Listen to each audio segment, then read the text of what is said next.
안녕하세요. 오토기업 김정윤입니다.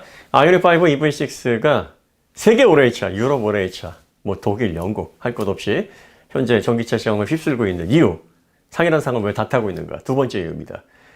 모델의 베리에이션이 폭넓습니다. 이렇게 되면은 하이 모델의 포텐셜이 굉장히 높아집니다. 다시 말해서 오버 스펙이 적용되기 때문에 소비자들이 기대했던 품질 이상을 느낄 수 있게 됩니다. 이게 어디에서 그동안 사용했던 전략이냐면 독일 기업에서 그동안 경쟁사 대비 높은 품질을 통해서 실제 사용자들로 하여금 야 이게 출력이 다가 아니야 라는 말을 이끌어낸 원동력입니다. 자, 320i, 520i, 320D, 520D 출력은 100마력 후반대죠. 끼케야 200마력 왔다 갔다 하는 출력입니다. 대중 모델에서는 너무나 흔하죠.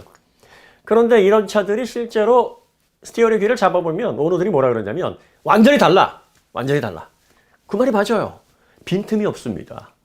선회력이라든지 비클 다이나믹스에서 출력만 빼고는 모든 게 다 오버스펙이에요. 그러다 보니까 주행 안정감에 있어서 그리고 또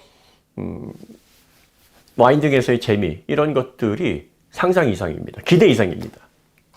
그래서 2배 혹은 3배에 가까운 가격을 요구하지만 그 성능을 그 돈 주고 사는 거예요. 지금까지 BMW, 벤츠, 아우디 이런 기업들이 높은 가치를 인정받을 수 있었던 부분이 바로 이겁니다. 특히 BMW. 네. 그럼 여기에서 그들이 100마력 중후반대에서 400마력, 500마력, 600마력 같은 플랫폼을 통해서 베리에이션을 이렇게 넓힐 수 있었던 비결이 뭘까요? 가장 중심이 되는 게 경량화입니다. 경량화를 이루어야 돼요. 플랫폼의 경량화를 이루지 못하면 불가능한 일입니다. 예를 들어서 경량화를 이루지 못한 플랫폼, 이게 고성능에는 맞는데 그러면 요거를 하이 모델에 적용을 하게 되면 낮은 출력 때문에 제대로 된 자동차의 가치를 만끽할 수가 없습니다. 충분히 100마력 후반대에서도 재미를 느낄 수 있을 정도의 무게를 실현을 해놔야 이런 베리에이션을 넓힐 수 있는 그런 폭이 넓어지는 거예요. 지금까지 독일 기업들이 이런 가치를 통해서 사람들로 하여금 야 출력이 다가 아니야 라는 인정을 받았던 거죠. 자, 그럼 전기차 시대에서 이런 베리에이션을 누가 넓히고 있습니까? 가장 먼저 테슬라. 그 다음에 현대입니다. 200마력대에서 600마력에 해당하는 그 폭넓은 베리에이션을 하나의 플랫폼, 하나의 모델에서 라인업으로 확대를 하고 있어요. 자, 이렇게 되면 어떤 이득이 있냐면 자, 3 시리즈가 정말 가치 있었던 모델, 이 3 시리즈를 정말 즐겼던 사람들은 330i, 340i 이게 진짜라 그래요. 왜 이게 진짜일까요? 320i는 다 좋은데 출력이 너무 떨어져요. 520i도 그렇고요. 이 자동차가 아무리 출력이 다가 아니더라도 기본적으로 출력이 받쳐줘야 뭔가 그래도 달리는 맛이 있는데 이게 330i나 340i 되면 출력도 어느 정도 뒷받침이 되면서 이게 M3, M5까지 포텐셜을 포함하고 있는 플랫폼이기 때문에 이 상태에서도 차대에서 안정적인 그런 거동을 만들어주는 기본적인 베이스 이런 것들이 전부 다 오버스펙으로 작용을 합니다. 조금씩 포텐셜이 더 높기 때문에 출력 대비 이게 너무 안정적인데 선회를 너무 맛깔스럽게 하는데 이 원인이 되는 거죠. 그리고 나서 이제 M3에서는 본연에 맞게 M3의 스펙에 맞게 플랫폼이 제작이 되어 있는 거예요. 그러면 M3에서는 이제 본연의 성능에 맞는 그런 품질을 느낄 수가 있으니까 어떤 사람들이 이런 얘기를 해요. M3는 좀 약간 과하고 뭔가 이렇게 좀 한계점을 드나들면서 약간 불안한 감이 없지 않아 있다라고 하는 게 M3, M5보다는 그 정도 성능, 그 정도 동력이면은 아무리 플랫폼의 완성도가 높더라 그래도 그 이상의 어떤 오버스펙으로 작용할 수는 없거든요. 그러니까 여기에 초점을 맞추다 보니까 당연히 320i, 520i는 성능 대비, 동력 성능 대비 포텐셜은 엄청나게 높은데 동력 성능이 안 되니까 뭔가 밸런스가 좀 약간 떨어지는 그럼에도 불구하고 이런 차가 어디 있어 라는 만족감을 주고요. 330i, 340i는 비로소 특히 340i는 야 진짜 최적이다. 이게 아무래도 이게 앰프 세팅하고 좀 비슷한데요. 앰프가 1000W면 스피커는 500W. 뭔가 이렇게 여유를 두고서 출력을 내줘야 안정적인 게 나옵니다. 그러니까 동력 성능 대비 플랫폼의 포텐셜이 조금씩 높으면 만족도가 그만큼 실사용에서 높아지는데 그걸 독일 기업이 제공을 했습니다. 근데 전기차 시대에는 그게 제공이 안 되는 거예요. 왜? 기본적으로 경량화가 안 되니까 4.7m 그 정도 사이즈의 세단 i4 같은 경우에도 기본적으로 무게가 2.1톤이란 말이에요. 그럼 여기에다가 200마력대를 실어 놓을 수가 없고 200마력대 실어 놨다가는 이도저도 아닌 차가 나오는 거죠. 관성 모멘트는 증가하는데 선회력이라든지 그런 것들이 다 마이너스로 작용을 하고 출력마저 안 되니까 굼 뜨고 뭔가 무겁고 이런 차가 되니까 기본적으로 후륜구동 모델에 355 여기서부터 출발을 해야 되고 상위 모델 544 여기서 두 모델밖에는 그러면 야 과연 이런 모델들이 예전에 하위 모델들 그 대중적인 성능을 갖추고 있었던 그래서 오버스펙이 적용됐던 이런 모델들의 가치를 제공할 수 있냐면 가치를 제공 못합니다. 이게 문제라는 거예요. 그러니까 제가 항상 경량화 이걸 강조를 하는 건 어떤 분들은 야 그게 뭐 대단한데 정말 대단합니다. 이게 자동차의 가치를 높이는 데 있어서 가장 기본이 되는 것들이에요. 그리고 다양한 베리에이션을 통해서 소비자들에게 입맛에 맞는 라인업을 제공할 수가 있게 되는 겁니다. 테슬라에서 가장 먼저 이 전략을 가지고 왔습니다. 기본적인 모델, 스탠다드 모델과 롱레인지 모델, 그 다음에 뭐 4륜 모델, 듀얼 모터 모델, 그 다음에 퍼포먼스 모델 이런 식으로 해서 폭넓게 낮은 출력에서부터 높은 출력까지 심지어는 뭐 모델 S 플레드 같은 경우에 뭐 1000마력까지 막 이런 식으로 쭉쭉 높여버리니까 고객들이 야 그러면 이 정도 되는 고성능 출력을 감당할 수 있는 플랫폼이 뭐 300마력, 뭐 200마력 중반, 후반 이렇게 구현이 돼버리면 기대했던 것보다 훨씬 더 안정적인 그런 플랫폼의 완성도를 통해서 오버스펙의 그런 혜택을 얻을 수가 있는 거예요. 그래서 테슬라 모델은 야 이게 전 모델 다 각자의 매력이 있고 뭐 기대했던 것보다 주행 안정감이라든지 관련된 성능적인 부분 이런 부분에 있어서 만족도가 높다라는 얘기가 그래서 나오는 건데 이 전략을 유일하게 따라하는 테슬라 이외에 유일하게 따라하는 기업이 바로 현대기아의 EGMP입니다. EGMP가 170마력부터 있어요. 이 기본 스탠다드 모델이요. 출력이 낮은 모델. 그 다음에 585마력, 거의 600마력에 해당하는 엄청나게 넓습니다. 내연 자동차 시대의 M3보다 폭이 더 넓어요. 그러다 보니까 이게 자동차 산업을 이해하시는 분들은 하나의 모델에서 차대라든지 기본적인 베이스 이런 것들을 다 따로 만들기가 어렵다라는 걸 알게 됩니다. 이렇게 돼버리면 손실이 더 커집니다. 아니 200마력밖에 안 되는데 포텐셜을 좀 낮춰가지고 물성을 좀 약화시키면 이득이잖아. 아니에요. 대량 생산을 통해서 하나의 플랫폼을 대량으로 뽑아내는 게 훨씬 더 가격적으로 이점입니다. 그래서 테슬라 같은 경우에도 고성능 캘리퍼, 고성능 모델에 들어가는 캘리퍼를 그냥 하이 모델에도 같이 통일하는 게 이게 MOQ 수량이 많아지게 되면은 이걸 각각 소량으로 하는 것보다 훨씬 더 가격적으로 이점이거든요. 그러니까 제조업에서는 이렇게 베리에이션이 넓게 되면은 하이 모델이 득을 볼 수밖에 없는 게 기본적으로 뭐 링크라든지 부싱이라든지 그 외 고성능에 맞는 뭐 서컵서버라든지 서스펜션 이런 것들은 다 개별로 출력에 맞게 적용이 됩니다. 물론 브레이크 패드, 뭐 캘리퍼 이런 것들, 디스크라든지 그거 외에 기본적으로 베이스가 되는 건 다 공용을 해야 돼요. 최대한 공용이 많아야 이걸 대량으로 생산할 수 있기 때문에 가격 경쟁력, 다시 말해서 모든 모델의 마진이 좋아집니다. 그러면 공용이 될 수 있는 부분들이 많으면 많을수록 회사의 수익이 올라가니까 회사에서는 하이 모델이든 고성능 모델이든 공용을 많이 해야 되니까 결과적으로 고성능 모델만 500마력, 600마력까지 라인업이 있는 모델이 하이 모델에서는 쉽게 말해서 이게 개꿀이 되는 겁니다. 만족도가 굉장히 올라가는 거예요. 여기에 들어가는 플랫폼이라든지 그 외에 공용되는 요소들은 다 오버스펙이 되는 겁니다. 그럼 당연히 좋을 수밖에 없죠. 그래서 소비자들이 타보면 어떤 느낌을 받냐면 기대했던 거는 좀 요 정도였는데 이게 220마력, 230마력이라 그래서 뭐 요 정도 만족도를 주겠지 했는데 기대하지 않았던 부분까지도 뭔가 좋은 느낌이 오는 거예요.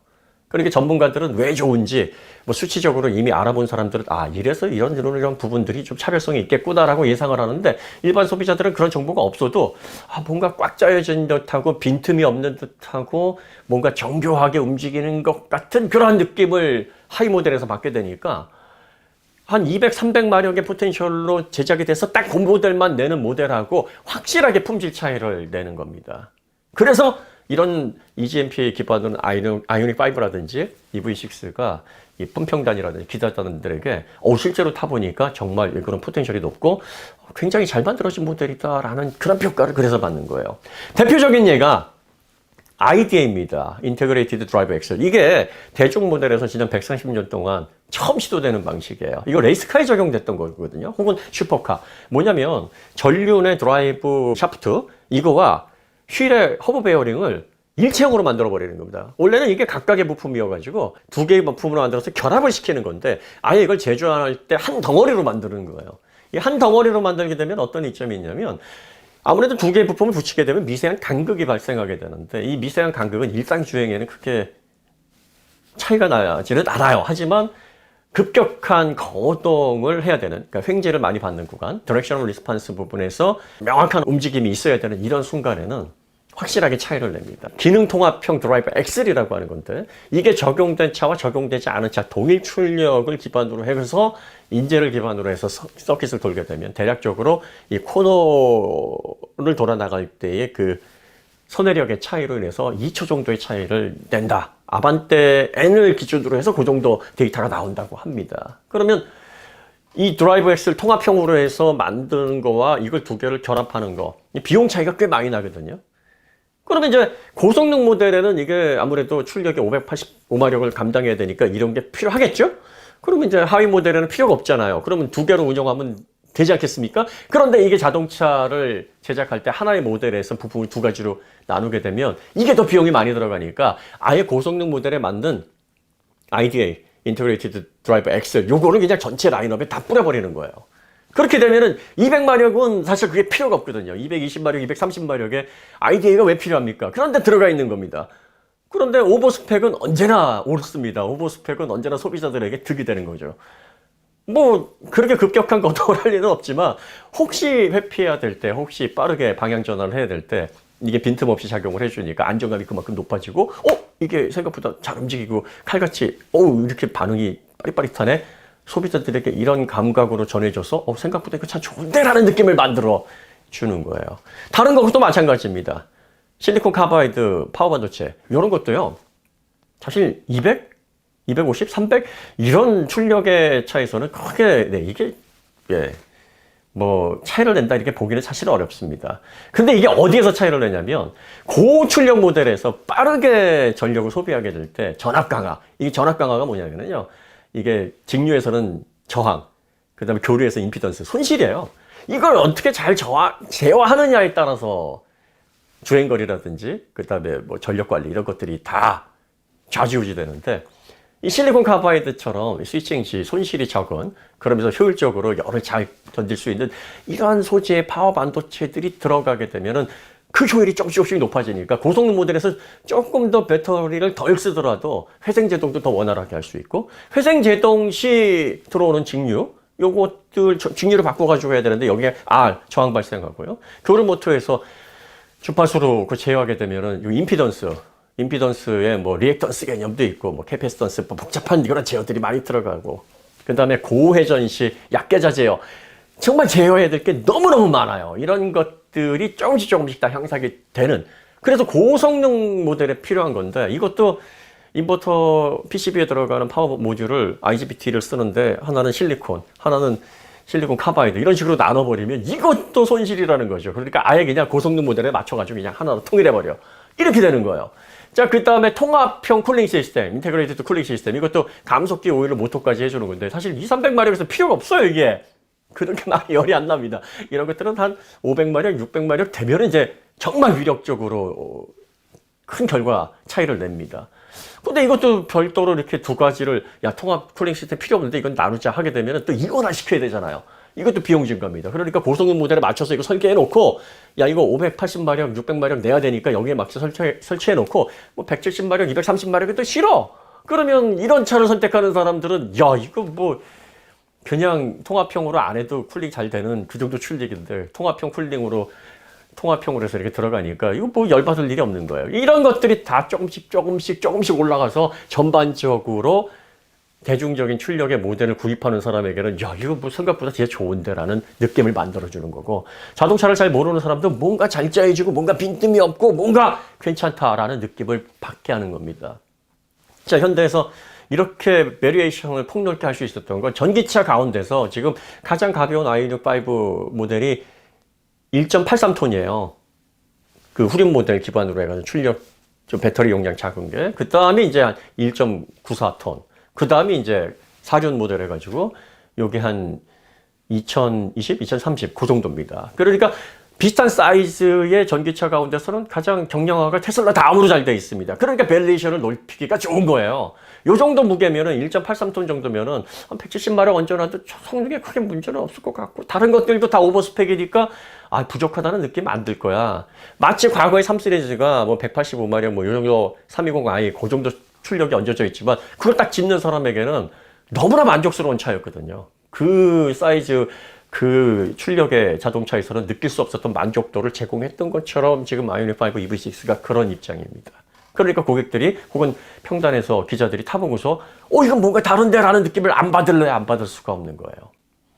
그러면 다른 제조사들도 이렇게 하려면 가장 먼저 뭘 해야 됩니까? 경량화해야 돼요. 경량화를 해야 낮은 출력서부터 높은 출력까지 이걸 베리에이션을 높일 수가 있는 거예요. 그리고 완성도 높은 그런 플랫폼을 최대한 가볍게 만드는 이게 베이스가 돼야 되는 겁니다. 아이오닉 5 EV6가 이게 되니까 지금 4륜구동 모델까지 300마력 초반대 그 정도 출력에서는 지금 플랫폼의 포텐셜이 넘쳐나요.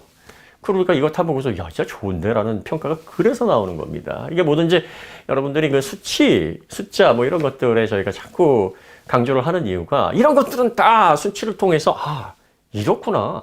이래서 좋을 수밖에 없겠구나라는 걸 예측할 수 있는 부분들입니다. 이런 거 미리 예측해보고 그래서 옥석을 가린 다음에 나중에 몸으로 한번 느껴보고 엉덩이로 나한테 맞는지 아닌지를 한번 판단해보면은 실수할 리가 없죠. 자, 다시 한번 강조드리지만 아이오닉 5 EV6가 전 세계적으로 호평을 받는 이유, 과거의 독일 기업들이 M3, M5에서 고성능 라인업에서 대중 라인업까지 폭넓게 하나의 플랫폼, 진짜 완성도 높은 그런 플랫폼으로 포텐셜 높은 그런 상품성을 대중 모델, 대중적인 출력이 적용된 모델에도 제공을 했던 거를 지금 전기차 시대에는 테슬라와 현대기아가 그렇게 하고 있어요. 아직까지 그 외의 기업들은 이런 폭넓은 상품성을 통해서 포텐셜 높은 그런 품질력을 대중 라인업에서 보여주지 못하고 있는 게 원인입니다. 그러니까 전 세계적으로 지금 BMW, 벤츠 전기차들이 주목을 받거나 권위 있는 상을 하나도 못하는 이유가 바로 여기 있습니다. 자, 오늘은 여기까지. 다음 부분에 또 저희가 포인트를 잡아서 다음 얘기를 또 끌어나가도록 해보겠습니다. 더 좋은 컨텐츠 찾아뵙겠습니다. 감사합니다.